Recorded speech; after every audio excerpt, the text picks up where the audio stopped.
نحمده ونستعينه ونستغفره ونؤمن به ونتوكل عليه ونعوذ بالله من شرور أنفسنا ومن سيئات أعمالنا من يهده الله فلا مضل له ومن يضلل فلا هادي له ونشهد أن لا إله إلا الله وحده لا شريك له ونشهد أن سيدنا ومولانا محمدا عبده ورسوله أرسله الله إلى الناس كافة بشيرا ونذيرا وداعيا إلى الله بإذنه وسراجا منيرا أما بعد فأعوذ بالله من الشيطان الرجيم بسم الله الرحمن الرحيم ولا تكونوا كالتي نقضت غزلها من بعد قوة أنكاثا تتخذون أيمانكم دخلا بينكم أن تكون أمة هي أربى من أمة إنما يبلوكم الله به وليبينن لكم يوم القيامة ما كنتم فيه تختلفون ولو شاء الله لجعلكم أمة واحدة ولكن يضل من يشاء ويهدي من يشاء ولتسألن عما كنتم تعملون ولا تتخذوا أيمانكم دخلا بينكم فتزل قدم بعد ثبوتها وتذوقوا السوء بما صددتم عن سبيل الله ولكم عذاب عظيم.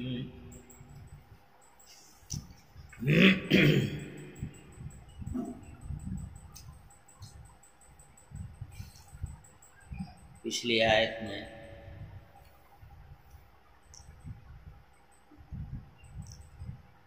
اپنی ذمہ داریوں کو پوری کرنے کا حکم دیا گیا تھا. ان ذمہ داریوں سے مراد وہ فرائض ہیں جو بندے کے اوپر عائد ہوتے ہیں. کچھ فرائض وہ ہیں جو اللہ پاک کی جانب سے عائد ہوتے ہیں اور کچھ فرائض وہ ہیں جو بندہ اپنے اوپر خود لازم کر لیتا ہے، جس کی تفصیلات میں پچھلے درس میں بیان کر چکا ہوں کہ کبھی قسم کھاتا ہے، قسم کھا کر دوسرے کو بھروسہ دلاتا ہے، اللہ کا نام درمیان میں لا کر اپنی بات کو مضبوط کرتا ہے، کبھی عہد کرتا ہے، کبھی وعدہ کرتا ہے. غرض کی اس کی مختلف شکلیں ہیں. خلاصہ یہ ہے کہ جب تم نے عہد کر لیا، کسی کو زبان دے دی تو اس پر قائم رہو، اس میں تبدیلی مت کرو، تحریف مت کرو، اس میں اپنے نفع نقصان کو بات پہلے سوچ لو جتنا سوچنا ہے، سوچ سمجھ کر تب کوئی عہد کرو، اور جب عہد کر لیا تو اب اپنے نفع نقصان کی بات مت سوچو، عہد کو پورا کرو. اور عہد کے پورا کرنے کی شکل بیان کر دی گئی تھی کہ پہلی بات تو یہ ہے کہ اس عہد کو تکمیل تک پہنچاؤ، جو وعدہ کیا ہے اس کو پورا کرو. لیکن اگر تمہاری مصالح کے خلاف ہے اور اس میں کسی بڑے نقصان کا اندیشہ ہے تو حکم شریعت یہ ہے کہ پہلے اس سامنے والے فریق کو اس کی اطلاع کرو کہ وہ جو عہد ہم نے کیا تھا وہ معاہدہ میں ختم کر رہا ہوں.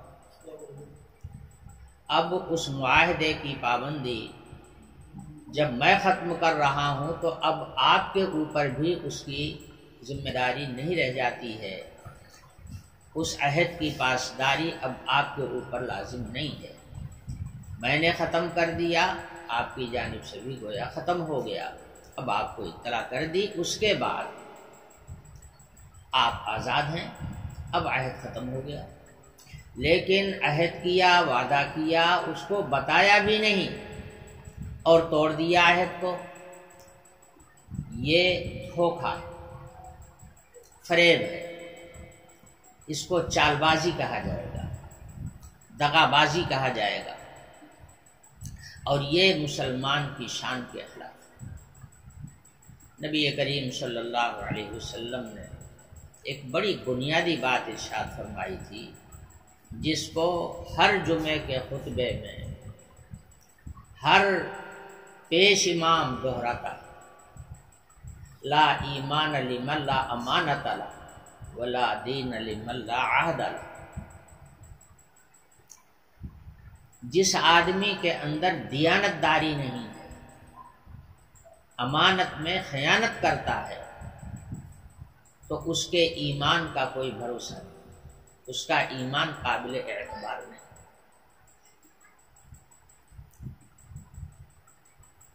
میں نے پچھلے درس میں وہ حضرت عمرو بن عبسہ رضی اللہ عنہ کا واقعہ بتایا تھا کہ حضرت امیر معاویہ رضی اللہ عنہ کے دربار میں آ کر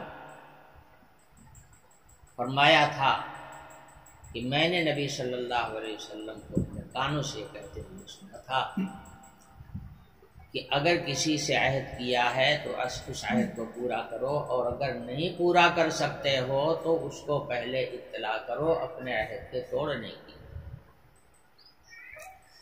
آپ نے معاہدے کے باوجود اپنا لشکر لا کر کے سرحد پر لگا دیا، یہ امانت کے اندر خیانت ہے۔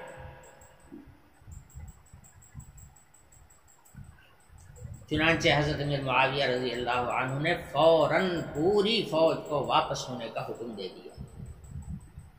جب انہیں پتہ چل گیا کہ میں غلطی پر ہوں، جناب رسول اللہ صلی اللہ علیہ وسلم کی ہدایات کے خلاف میرا یہ اقدام ہو رہا ہے، تو حضرت نے فوراً فوج کو واپس ہونے کا حکم دے دیا۔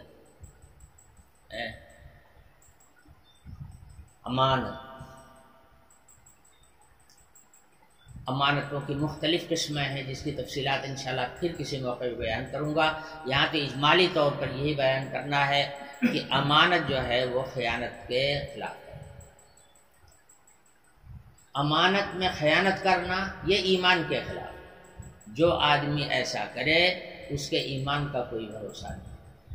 اور نبی پاک صلی اللہ علیہ وسلم نے دوسری بات یہ ارشاد فرمائی، وَلَا دِينَ لِمَن لَا عَهْدَ لَهُ۔ جو آدمی عہد کی پاسداری نہ کرے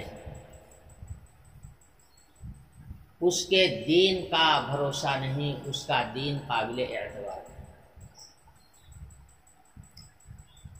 بھئی ایمان کیا ہے؟ ایمان بھی تو ایک عہد ہے جو بندہ اپنے خدا سے کرتا ہے، عہد ہی تو ہے۔ اب اگر عہد کی پاسداری اس کے اندر رہے گی تو اللہ سے کیے ہوئے عہد کو بھی پورا کرے گا، بندوں سے کیے ہوئے عہد کو بھی پورا کرے گا، جہاں کسی چیز کو اپنے اوپر لازم کرے گا اس کو پورا کرے گا، نہیں پورا کرے گا تو اس کی جو تلافی شریعت نے بتائی اس طرح سے اس کی تلافی کرے گا۔ اور اگر عہد معاہدے کی پاسداری ہی نہیں ہے تو اس کا ایمان بھی تو عہد ہی کی بنیاد پر قائم ہے۔ جب عہد کا کوئی اعتبار ہی اس کے یہاں نہیں ہے تو اب ظاہر ہے کہ وہ اللہ سے کیے ہوئے عہد کو بھی وہ توڑ سکتا ہے، اس عہد کی بھی خلاف ورزی کر سکتا ہے۔ تو اس لیے حضور نے ارشاد فرمایا کہ لا دین لمن لا عہد لہ، اس آدمی کے دین کا کوئی بھروسہ نہیں ہے جو عہد کی پاسداری نہ کرے۔ تو حقیقت میں یہ بڑی بنیادی چیز ہے۔ مومن ہونے کے لیے سب سے پہلے اس کا امانت دار، دیانت دار اور عہد کا پاسدار ہونا ضروری ہے، اور جس کے اندر یہ بات نہیں ہوگی تو پھر اس کا ایمان پھس پھسا ہوگا، اس کے اندر قوت نہیں ہوگی، استحکام نہیں ہوگا، قابل بھروسہ نہیں ہوگا۔ اسی بات کو اس آیت میں ارشاد فرمایا گیا کہ جب عہد کر لیا کسی سے تو اس عہد کو پورا کرو، اور عہد کر لینے کے بعد میں اس کو توڑا نہ کرو۔ جبکہ تم نے اس پر اللہ تعالیٰ کو ضامن بنا لیا ہے۔ عہد کرنا توڑ دینا، وعدہ کرنا اس کے خلاف کرنا، عہد کر لینا بے وفائی کر جانا آسانی کے ساتھ۔ قرآن اس کی ایک مثال بتا رہا ہے۔ عرب میں ایک عورت تھی، علامہ بغوی رحمۃ اللہ علیہ نے اس کا نام ریتا لکھا ہے۔ ریتا بنت عمر ابن سعد ابن کعب ابن زید، جار کے نام سے جانی جاتی تھی، اس کا لقب تھا۔ اس کے دماغ میں کچھ خلل پیدا ہو گیا تھا، وساوس کثرت کے ساتھ اس کے دل میں پیدا ہوتے تھے۔ اس کا حال یہ تھا کہ چونکہ اس زمانے میں عرب میں خاص طور سے بھیڑ، اونٹ کا اون اور بکریوں کے بال، انہی چیزوں سے سوت بنا کر کے اور اسی کا کپڑا تیار کیا جاتا تھا۔ گویا اونی کپڑا عموماً پہنا جاتا تھا، بعض لوگ چمڑے کا بھی پہنتے تھے، اور باہر سے کبھی کپڑا بھی آتا تھا بکثرت آتا تھا، مگر اتنا قیمتی ہوتا تھا کہ ہر آدمی کے لیے اس کا خریدنا مشکل تھا۔ سچا تجھے کیا ہے ماہر کو ان کا آدمی بن جاؤ، یہ طریقہ نہیں ہے جس طرح سے تم آئے ہو احمق۔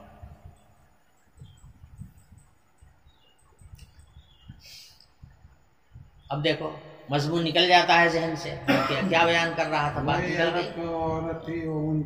ہاں، تو وہ اون کو کاتا کرتی تھی، اس کے پاس تکلا تھا ایک ہاتھ کا، اسی تکلے میں وہ سوت کاتا کرتی تھی، اور کاٹ کر کے پہلے کاٹنے والے پہلے اس کو تکلے کو یا اوئنا کو نچا کر کے اس کو برتے ہیں، اور برنے کے بعد پھر اس کو بٹتے ہیں، یعنی دوبارہ پھر اس میں گرہ لگاتے ہیں۔ اس کو بٹنا بولتے ہیں، اپنے یہاں برنا بولتے ہیں۔ تو تیار اسی طرح سے سوت تیار ہوتا ہے۔ جب سوت تیار ہو جاتا اس کے بعد پھر اس کے چادریں اور کمبل یہ سب بنائے جاتے تھے، یہی طریقہ ہے بنانے کا۔ اس عورت کا حال یہ تھا دماغ میں خلل ہونے کی وجہ سے کہ صبح سے دوپہر تک تو کاٹتی تھی، سوت بناتی تھی، اور دوپہر کے بعد پھر اس کو ادھیڑ ڈالتی تھی۔ جتنا کاٹ کے تیار کیا ہے اس کا تار الگ کر دیتی اور پھر اسی طرح اس کو اون بنا دیتی جیسے پہلے تھا۔ خوب محنت کر کے اس کو کاٹتی، اور کاٹنے کے بعد میں پھر اس کو ادھیڑ ڈالتی، بکیا ادھڑ جاتی اس کی، اور پھر اون جیسا بنا ڈالتی ہے۔ اس کے بعد پھر اگلے روز پھر اس وہی کام کرتی۔ تو آیت میں ارشاد فرمایا جا رہا ہے کہ جو آدمی کسی سے عہد کرے، وعدہ کرے، اور پھر اس سے مکر جائے، بے وفائی کر جائے، اس کی مثال اسی پاگل عورت جیسی ہے کہ جو دن بھر دوپہر بھر کاٹے اور دوسرے وقت میں اس کو ادھیڑ ڈالے۔ اسی طرح سے وہ آدمی ہے، عہد کرے اور عہد کر کے پھر اس کو توڑ ڈالے، عہد کرے اور عہد کر کے توڑ ڈالا کرے۔ تو اس کی مثال اسی عورت جیسی ہے۔ اور وہ عورت یہ حرکت اس لیے کرتی تھی کہ اس کا دماغ صحیح نہیں تھا، اس کے دماغ میں خلل تھا، وہ پاگل تھی۔ تو گویا عہد کی خلاف ورزی کرنا، عہد کر کے توڑ ڈالنا، وعدہ کر کے اس کے ساتھ بے وفائی کرنا، یہ پاگل پن کی دلیل ہے۔ اس کے دماغ میں سلامتی نہیں ہے، اس کے مزاج میں استقامت نہیں ہے۔ تو انسان ہی کیا ہے وہ، جس کے اندر مضبوطی نہ ہو، جس کے قول فعل میں قرار نہ ہو، تو وہ انسان ہی کون سا ہے؟ تو جانور ہو گیا۔ جانور کیا کرتا ہے؟ صرف اپنی غرض اور اپنے مقصد کو سامنے رکھتا ہے، اس کو اس سے کوئی بحث نہیں ہوتی ہے کسی کا کیا نقصان ہو رہا ہے، کسی کا کسی کو کتنا اس سے تکلیف پہنچ رہی ہے، اس کو اس سے کوئی مطلب نہیں ہوتا، یہاں تک کہ وہ خود اپنی ضروریات سے بھی ناواقف ہوتا ہے۔ جس ٹوکرے میں آپ جانور کو چارہ دیتے ہیں، چارہ کھا لینے کے بعد میں اسی میں دونوں ٹانگیں ڈال کر کے کھڑا ہو جاتا ہے اور اس کو توڑ ڈالتا ہے، اس کو بیچارے کو اس کی بھی تمیز نہیں ہوتی ہے کہ دوبارہ ہم چارہ کس چیز میں کھائیں گے۔ چارہ کھا لینے کے بعد جانور اسی کے اندر غلاظت ڈال دیتا ہے، اس کو اس کی تمیز نہیں، کھا لیا، پیٹ بھر گیا، بس چھٹی ہو گئی، اب اس کو اس کی پرواہ نہیں ہے کہ دوبارہ ہم پھر کیا کھائیں گے۔ تو جس آدمی کے اندر عہد کی پاسداری نہ ہو، وعدہ وفا کرنے کی خوبی نہ ہو، تو حقیقت میں وہ انسان کہلانے کا حقدار نہیں ہے، وہ جانور جیسا ہے جو اپنی غرض کے لیے اس کی کوئی پرواہ نہیں کرتا کس کا نقصان ہو رہا ہے اور کس کا فائدہ ہو رہا ہے۔ جب قرآن کی یہ تعلیمات دنیا میں نہیں آئی تھی، جناب رسول اللہ صلی اللہ علیہ وسلم کی تربیت لوگوں کے بیچ میں نہیں آئی تھی، تو سارے انسانوں کا حال یہی تھا۔ اور ایک بات بتاؤں، کبھی نہیں، آج یہ نور پھیل جانے کے بعد بھی جو لوگ قرآن سے دور ہیں، نبی کی تعلیم و تربیت سے دور ہیں، آج بھی ان کا طور طریقہ یہی ہے،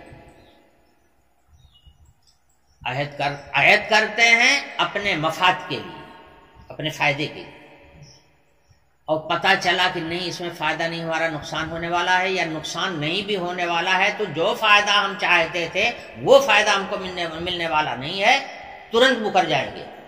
عہد کیا ہے تو توڑ ڈالیں گے، وعدہ کیا ہے اس کی خلاف ورزی کرنا شروع کر دیں گے۔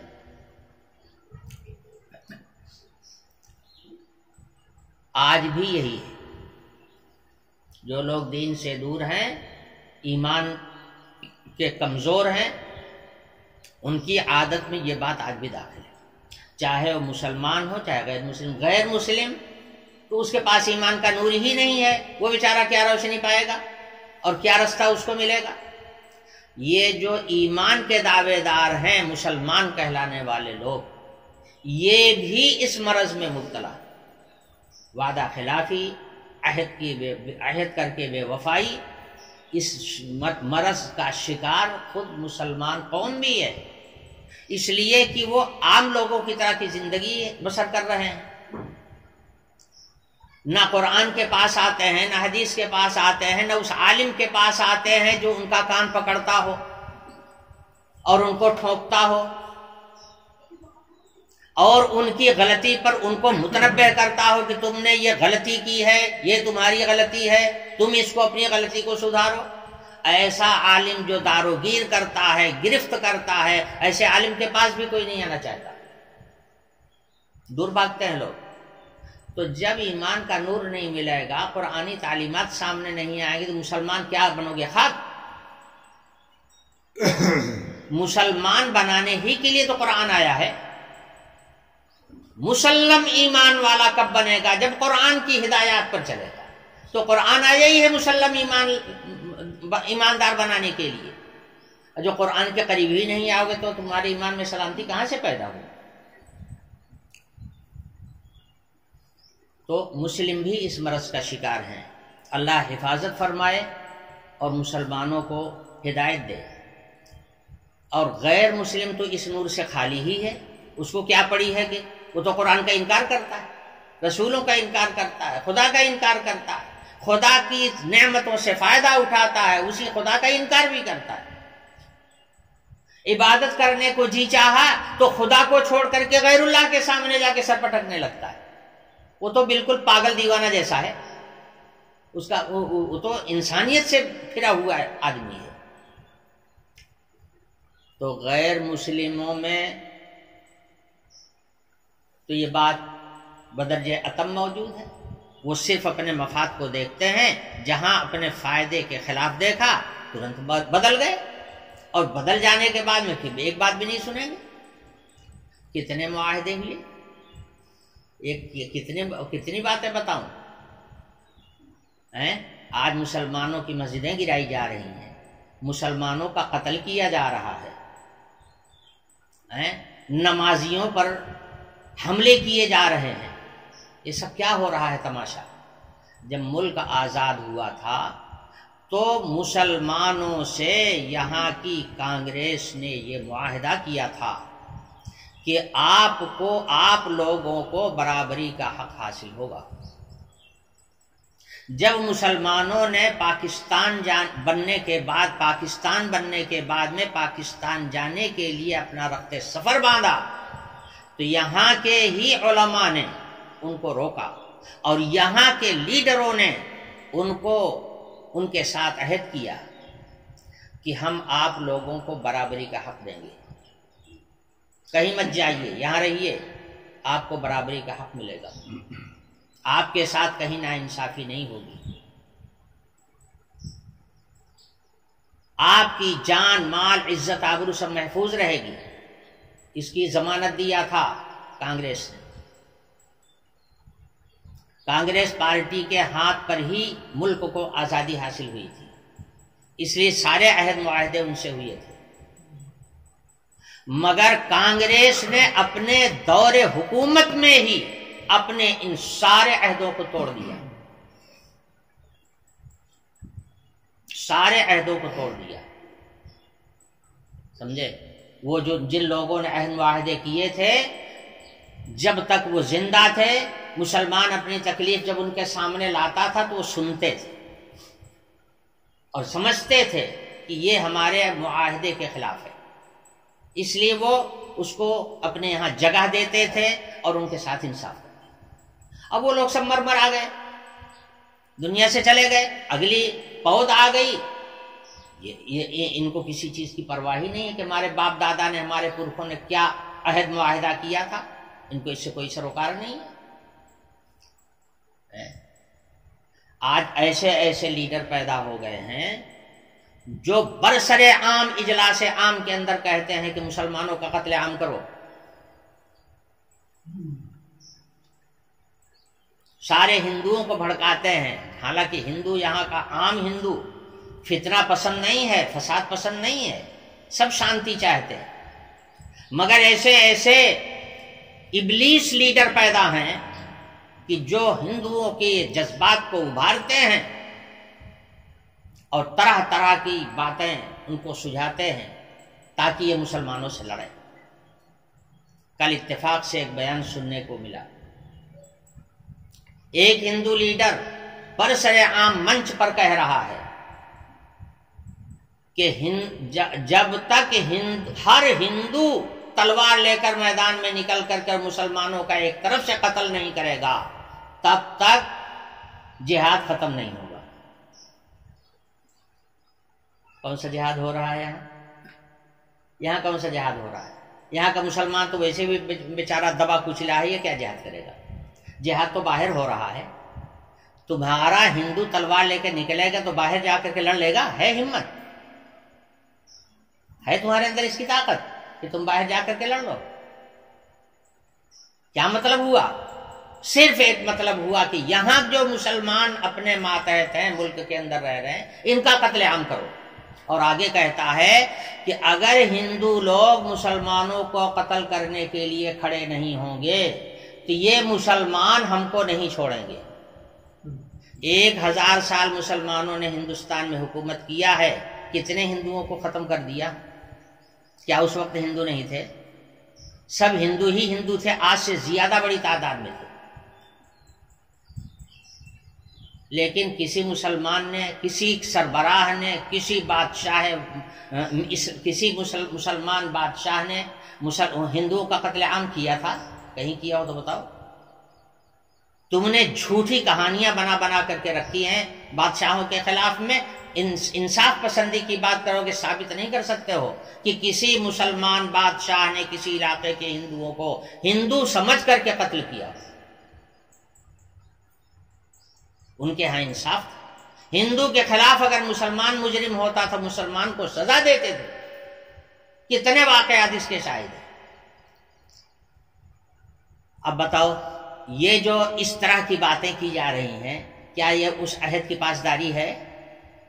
اور آگے بتاؤں میں آپ کو، ملک کی آزادی کے بعد یہاں کی سلطنت نے روس کے ساتھ دوستانہ معاہدہ کیا تھا، اور پاکستان نے امریکہ کے ساتھ معاہدہ کیا۔ پاکستان امریکہ کے ساتھ آج تک چلا رہا ہے، مگر ہندوستان نے جب یہ دیکھا کہ امریکہ ابھر رہا ہے اور امریکہ کی طاقت روس کے اوپر ہو رہی ہے، وہ سپر پاور بن رہا ہے دنیا کا، جب انہوں نے طاقت میں دیکھا امریکہ کو تو روس کے معاہدے کو توڑ کر کے امریکہ کے ساتھ جا کے مل گئے۔ یہ سب ہو رہا ہے، دیکھ لیجئے تاریخ میں۔ نبی کریم صلی اللہ علیہ وسلم کی تعلیمات کے عام ہونے سے پہلے جب حضور مکے سے ہجرت کر کے مدینے آئے تھے تو مدینے میں جو طاقتور قوم تھی وہ تھے یہودی۔ انہی کے قلعے تھے، انہی کی جاگیریں تھیں، اور یہی دولت مند تھے، اور انہی کی حکومت مدینے میں چلتی تھی۔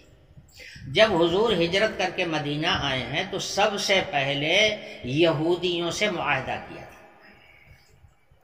کہ ہم آپس میں ایک دوسرے سے نہیں لڑیں گے، نہ یہودی مسلمان سے لڑے گا اور نہ مسلمان یہودی سے لڑے گا، ہم دونوں ایک دوست کی طرح سے رہیں گے، مل جل کر کے رہیں گے، آپ اپنے دین پر رہو ہم اپنے دین پر رہیں گے، لیکن اگر باہر کا کوئی آدمی آئے گا تم پر حملہ کرنے کے لیے تو ہم تمہاری مدد کریں گے، ہم پر حملہ کرنے کے لیے آئے گا تو تم ہماری مدد کرنا۔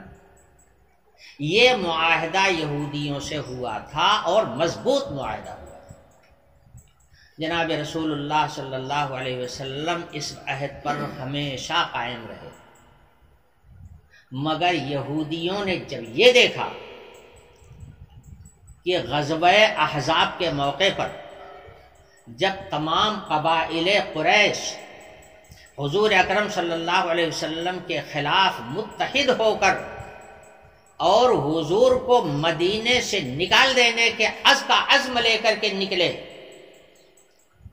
تو اس وقت دیکھا مدینے کے یہودیوں نے کہ اس وقت جو طاقت ہے وہ قریش کے ساتھ ہے، اور حضور اکرم صلی اللہ علیہ وسلم کمزور ہے، تعداد کے اعتبار سے بھی کمزور ہیں، مال کے اعتبار سے کمزور ہیں، ہتھیار کے اعتبار سے کمزور ہیں، ہر اعتبار سے حضور کمزور ہیں، اور قریش مکہ طاقتور ہے۔ جب انہوں نے دیکھا کہ ان کے ساتھ رہنے میں فائدہ ہے، دھڑ سے حضور اکرم صلی اللہ علیہ وسلم سے کیے ہوئے عہد کو توڑ دیا اور قریش سے مل گئے۔ سمجھے؟ یہ دنیا میں ہوتا رہا ہے، آج بھی ہو رہا ہے۔ کیوں ہو رہا ہے؟ اس لیے ہو رہا ہے کہ لوگوں کے دلوں میں ایمان کا نور نہیں ہے، قرآن کی تعلیمات ان کے سامنے نہیں ہیں، حق اور ناحق کی تمیز نہیں ہے، اس لیے یہ ہو رہا ہے۔ اس لیے بڑی بنیادی آیت ہے جس کے اندر یہ حکم دیا جا رہا ہے، عہد کرو تو اس کی پاسداری کرو، اس کو نبھاؤ، وعدہ کرو اس کو پورا کرو، اور اس پاگل عورت کی طرح سے مت ہو جاؤ جو دوپہر بھر کاتے اور کاٹنے کے بعد میں سارے سود کو دوسرے وقت میں ادھیڑ ڈالے۔ اس طرح عہد کر کے عہد کو توڑا مت کرو، سمجھے؟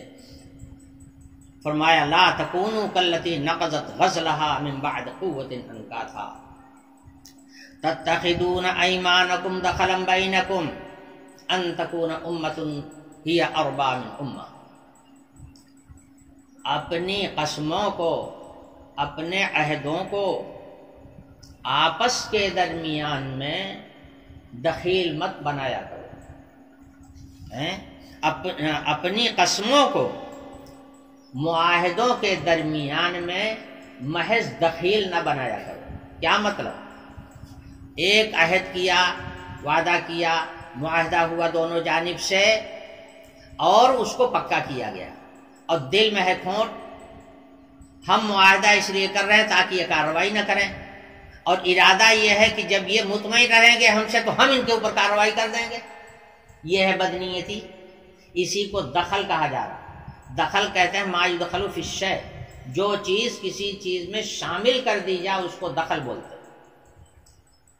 تو معاہدوں کے درمیان میں اپنے عہد و پیمان کو دخیل نہ بناؤ۔ دخیل بنانے کیا مطلب؟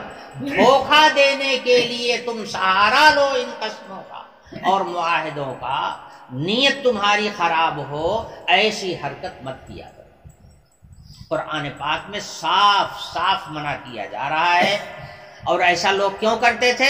ان تکون امۃ ہی اربا من امہ، یہ دیکھ کر کے کرتے تھے کہ جس قوم کے ساتھ ہم نے معاہدہ کیا ہے اب وہ کمزور پڑ رہے ہیں، دوسرا فریق طاقتور ہے، اس لیے کمزور کا ساتھ چھوڑ کر کے طاقتور کے ساتھ رہنا چاہیے تاکہ اپنی گنڈئی چلے۔ یہی ہے ان تکون امۃ ہی اربا من امہ، انما یبلوکم اللہ بہ، اللہ تعالیٰ اس کے ذریعے سے تم کو آزمائیں گے۔ ایسے واقعات سامنے آئیں گے، معاہدہ کرو گے اور اس معاہدے میں تمہیں کچھ نقصان نظر آئے گا، یہ اللہ کی جانب سے تمہاری آزمائش ہوگی۔ ایسے موقع پر تم اللہ کے حکم کے مطابق اپنے عہد کو پورا کرتے ہو کہ اپنی نفسانیت اور اپنی غرض کو سامنے رکھتے ہو؟ اللہ تعالیٰ اس میں تمہاری آزمائش کرے۔ انما یبلوکم اللہ بہ وَلَيُبَيِّنَنَّ لَكُمْ يَوْمَ الْقِيَامَةِ مَا كُنْتُمْ فِيهِ تَخْتَلِفُونَ، اور اللہ تعالیٰ کل قیامت کے دن ان سارے احوال کو کھول کر کے رکھ دیں گے جن کے اندر تم اختلاف کیا کرتے تھے۔ اور جب اللہ تعالیٰ تمہارے سامنے کھول دیں گے تو کیا مطلب؟ مطلب یہ ہے کہ تمہارا جرم بھی سامنے لایا جائے گا اور پھر اس کا بدلہ بھی چکایا جائے گا۔ مجرم ہو گئے تو تمہارے جرم کی سزا دی جائے گی، اور اگر نیکوکار ہوگے اور حکم خدابندی کی تعمیل کرنے والے ہوگے تو اللہ تعالیٰ کی جانب سے اجر ملے گا۔ وَلَوْ شَاءَ اللَّهُ لَجَعَلَكُمْ أُمَّةً وَاحِدَةً، دیکھو یہ جو دین کے اعتبار سے، تنظیم کے اعتبار سے، گروہ بندی کے لحاظ سے بہت سارے گروہ، یہ گروہ در گروہ ہیں دنیا کے اندر، یہ اللہ کی مشیت ہے۔ اللہ اگر چاہتا تو کوئی گروہ نہ ہوتا، سب کو ہانک دیتا اور سب ایک پلیٹ فارم پر رہتے، یعنی سب کو اللہ مسلمان بنا دیتا، سب کو ایمان والا بنا دیتا، سب کو اپنا مطیع اور فرما بردار بنا دیتا، کوئی بھی اللہ کا نافرمان روئے زمین پر نہ رہتا۔ اللہ تعالیٰ کو ایک پاور حاصل ہے، جب چاہیں کہ ایسا کر دیں۔ ان کے یہاں کوئی حکم چلانے کے لیے کچھ کرنے کی ضرورت نہیں ہے، صرف ارادے کی ضرورت ہے۔ مگر حق تعالی شان یہ چاہتے نہیں ہیں۔ دن کی لائٹ کب پہچانی جاتی ہے؟ جب رات آتی ہے۔ اگر دن ہی دن رہتا اور رات نہ آتی تو دن کے اجالے کی کوئی قدر و قیمت نہیں ہوتی۔ نگاہوں کی روشنی کی قیمت کب ہوتی ہے، کب معلوم ہوتی ہے؟ جب نگاہیں کمزور ہونا شروع ہو جاتی ہیں، اور بعض لوگ نابینا ہو جاتے ہیں، ان کو دکھائی نہیں پڑتا، سجھاتا نہیں، تب آنکھ کی قیمت معلوم ہوتی ہے کہ آنکھ کتنی بڑی اللہ تعالیٰ کی نعمت ہے۔ اور یہ نعمت اللہ تعالی جب بناتے ہیں تو اسی وقت یہ آنکھ دے دیتے. آنکھ کوئی بنا کے لا نہیں سکتا، نہ آج تک کوئی لا سکا ہے، نہ قیامت تک لا سکے گا. جو آنکھ لائی جائے گی مصنوعی آنکھ، وہ اس آنکھ جیسی نہیں ہو سکتی. ممکن نہیں ہے کہ اس آنکھ کی برابری کرنے لگے. پیوند کاری کی ہوئی آنکھ جو ہے وہ کسی کا، وہ صرف دیکھنے کی ہوتی ہے باہر سے، اندر سے کام کی کچھ نہیں ہوتی ہے. جیسے مصنوعی دانت ہیں، قدرتی دانت جو اللہ کے پیدا کیے ہوئے ہیں، جب تک یہ رہتے ہیں آدمی کو ہر چیز کھانے میں مزہ آتا ہے. اس کو دانہ چبائے گا تو بھی اس کو اس کی لذت ملے گی. پھل کھائے گا تو لذت پائے گا، کھانا کھائے گا تو لذت پائے گا. جن لوگوں نے مصنوعی دانت لگایا ہوا ہے، میں نے ان سے پوچھا کہ کچھ لذت مل گئی؟ کچھ بھی نہیں. معلوم ہوتا ہے کہ پتھر رکھا ہوا ہے، کوئی لذت.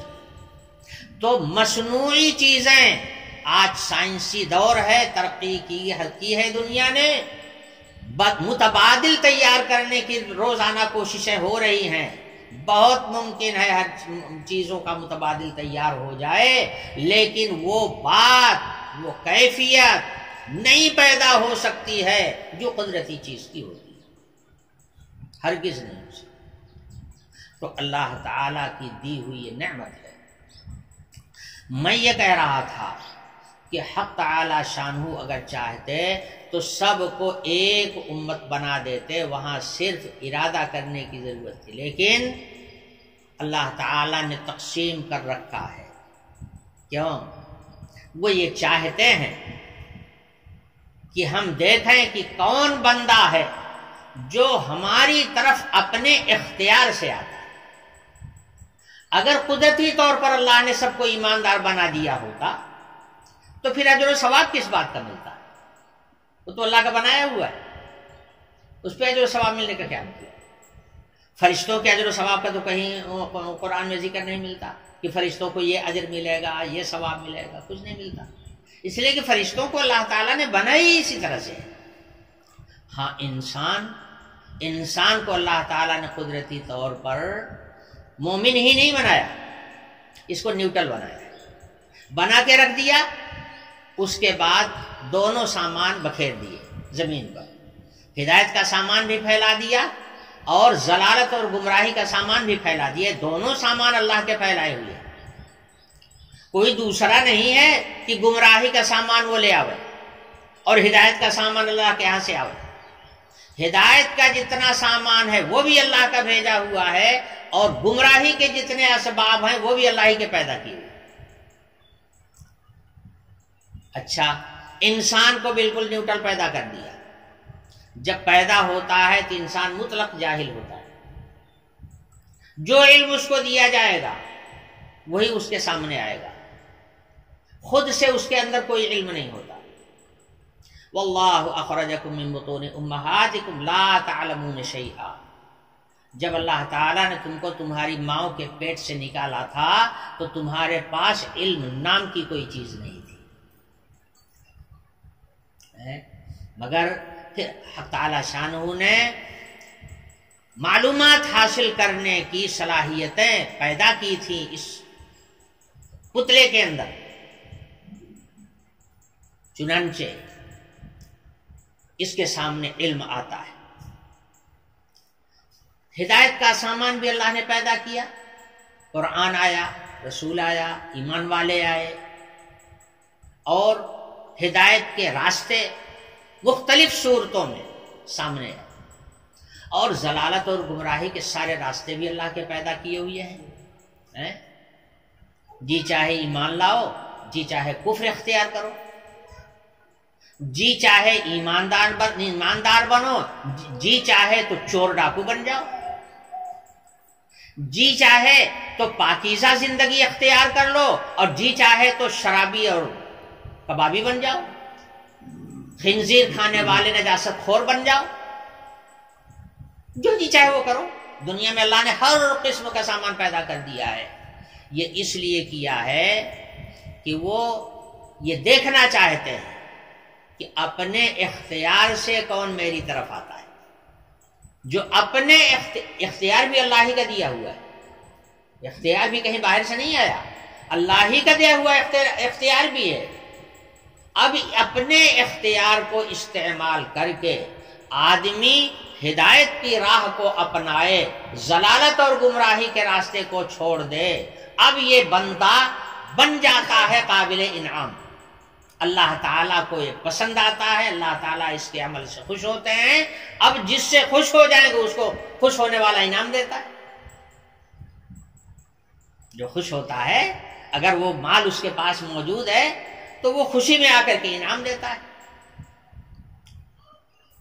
تنوخی قیصر کا خط لے کر حضور اکرم صلی اللہ علیہ وسلم کے پاس آئے تھے.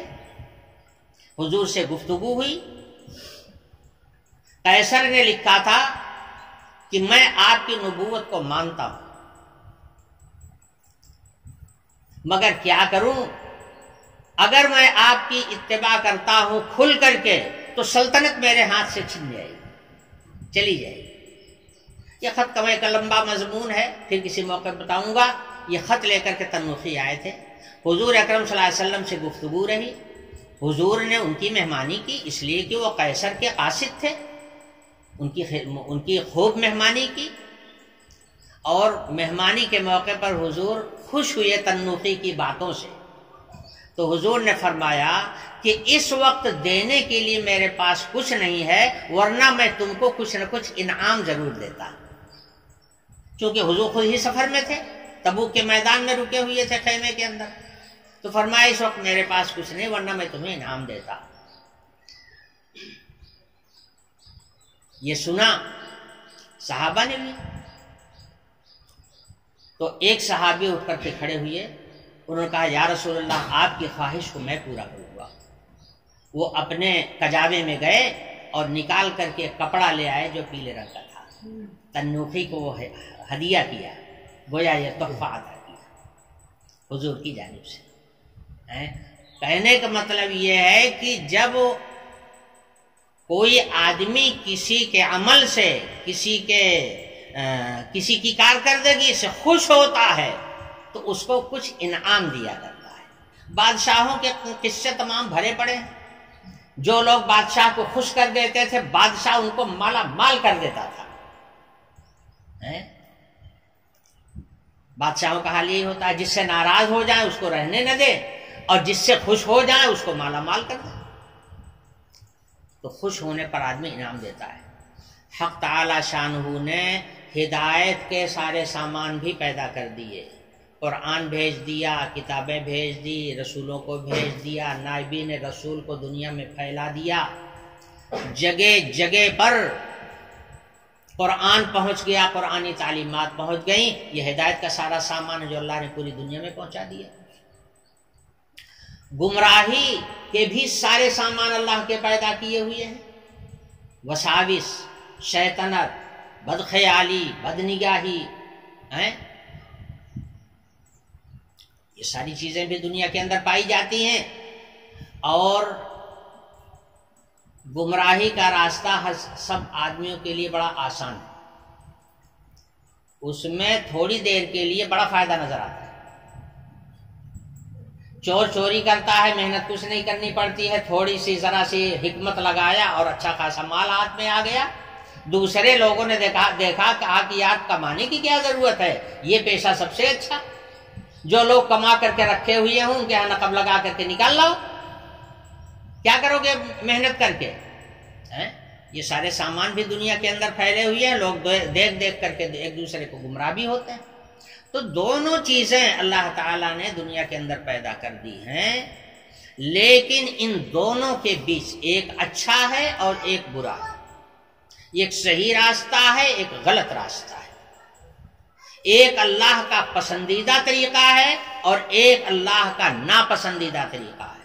تو جو آدمی اس شر و فساد کے جھرمٹ میں رہ کر، شر و فساد کے ماحول میں رہ کر اللہ سے لو لگائے اور اللہ کی اطاعت اور فرما برداری میں اپنا وقت گزارے، ایسے آدمی کی کارکردگی سے حق تعالی شانہ خوش ہوتے ہیں. اور جب خوش ہوتے ہیں تو اس کے لیے انعام بھی وہ اس کو دیں گے، اس کو اللہ تعالیٰ انعام بھی دیں گے۔ یہی انعام ہے جس کے لیے حشر کا میدان بپا ہوگا۔ مجرموں کو ان کے جرائم کی صحیح سزا ملے گی جو ملنی چاہیے۔ دنیا میں پوری سزا نہیں دی جاتی، اصل سزا تو آخرت میں دی جائے گی۔ اسی طرح سے اللہ تعالیٰ کا انعام جو تقسیم ہوگا اہل ایمان کے لیے، وہ بھی حشر کے میدان میں تقسیم ہوگا، انعام وہاں ملے گا۔ تو فرمایا وَلَوْ شَاءَ اللَّهُ لَجَعَلَكُمْ أُمَّةً وَاحِدَةً، اگر اللہ تعالیٰ چاہتے تو تم سب کو ایک امت مسلمہ بنا دیتے، لیکن گمراہی کا سامان بھی اللہ نے پیدا کیا، ہدایت کا سامان بھی پیدا کیا، اور اختیار دیا کہ جو جس کا جی چاہے اس کو قبول کر لو، جون سا رستہ چاہو اپنا لو، لیکن کل باز پرس ہونے والی ہے قیامت کے دن۔ وَلَتُسْأَلُنَّ عَمَّا كُنتُمْ تَعْمَلُونَ، ضرور بالضرور تم سے پوچھا جائے گا ان اعمال کے متعلق جن کو تم کیا کرتے تھے۔ پتہ چلا کہ اپنے صحیح اور غلط کردار کا اجر اور ثواب یا سزا آخرت میں ملنے والی۔ اس لیے آگے فرمایا گیا وَلَا تَتَّخِذُوا أَيْمَانَكُمْ دَخْلًا بَيْنَكُمْ فَتَزِلَّ قَدَمٌ بَعْدَ ثُبُوتِهَا، اپنی قسموں کو آپس کے عہد معاہدوں کے درمیان میں دوسروں کو دھوکہ دینے کے لیے شامل نہ کیا کرو کہ تمہارے قدم پھسل جائیں مضبوطی کے بعد۔ عہد کر کے تم نے ایک موقف کو مضبوط کیا، اب تم پھسل گئے، دوسرے کا دھوکہ ہو گیا، دوسرے کا نقصان ہو گیا، دوسرا بیچارہ جو ہے وہ تمہارے دھوکے میں مارا گیا، یہ غلط حرکت ہے۔ وَتَذُوقُوا السُّوءَ بِمَا صَدَدتُّمْ عَنْ سَبِيلِ اللَّهِ، جو تم اللہ کی راہ سے لوگوں کو روکتے ہو اس کا برا مزہ تم چکھو گے۔ وَتَذُوقُوا السُّوءَ بِمَا صَدَدتُّمْ عَنْ سَبِيلِ اللَّهِ، لوگوں کو جو اللہ کی راہ مستقیم سے تم روکنے کی کارروائیاں کرتے ہو، اس کی سزا کا مزہ تمہیں چکھنا پڑے گا۔ وَلَكُمْ عَذَابٌ عَظِيمٌ، اور کل قیامت کے تمہارے لیے بہت بڑا عذاب ہوگا۔ وَلَكُمْ عَذَابٌ عَظِيمٌ۔ ٹائم ختم ہو گیا۔ وآخر دعوانا الحمدللہ رب العالمین۔